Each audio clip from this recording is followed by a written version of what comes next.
Gordon always pulled the big express. He was proud of being the only engine strong enough to do so. It was full of important people, like the Fat Controller, and Gordon was seeing how fast he could go. "Hurry, hurry, hurry," he said. "Trickety-tock, trickety-tock, trickety-tock," said the coaches. In a minute, Gordon would see the tunnel where Henry stood bricked up and lonely. "Oh dear," thought Henry, "why did I worry about rain spoiling my lovely coat of paint? Will the Fat Controller ever forgive me and let me out again?" "I'm going to poop at Henry," said Gordon.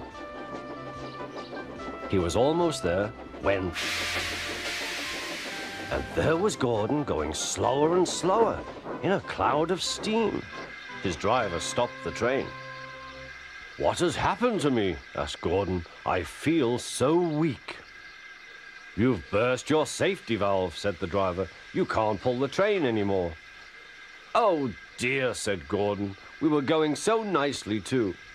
And look, there's Henry laughing at me." Everyone came to see Gordon. "Huh," said the Fat Controller. "I never liked these big engines. Always going wrong. Send for another engine at once."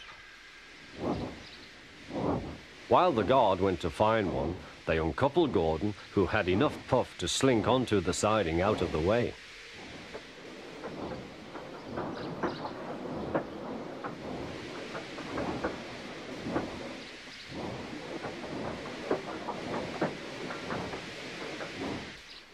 Edward was the only engine left. "I'll come and try," he said.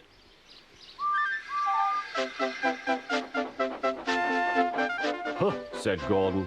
"That's no use. Edward can't push the train."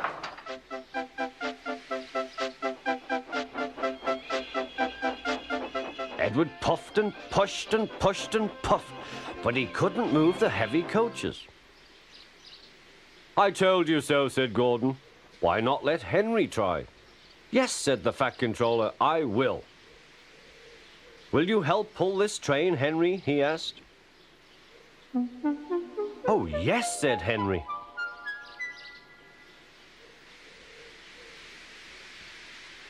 When Henry had got up steam, he puffed out.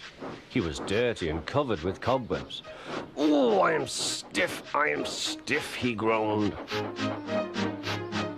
"Have a run to ease your joints and find a turntable," said the Fat Controller.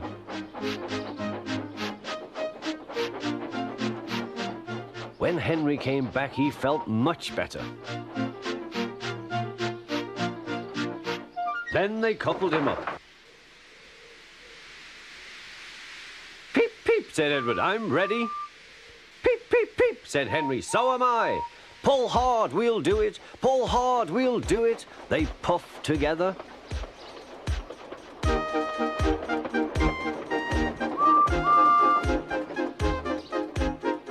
"We've done it together. We've done it together," said Edward and Henry. "You've done it, hooray! You've done it, hooray!" sang the coaches. Everyone was excited. The Fat Controller leaned out of the window to wave at Edward and Henry. But the train was going so fast that his hat blew off into a field where a goat ate it for tea.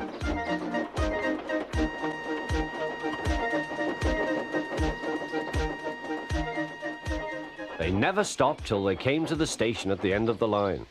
The passengers all said thank you, and the Fat Controller promised Henry a new coat of paint. On their way home, Edward and Henry helped Gordon back to the shed. All three engines are now great friends. Henry doesn't mind the rain now. He knows that the best way to keep his paint nice is not to run into tunnels, but to ask his driver to rub him down when the day's work is over.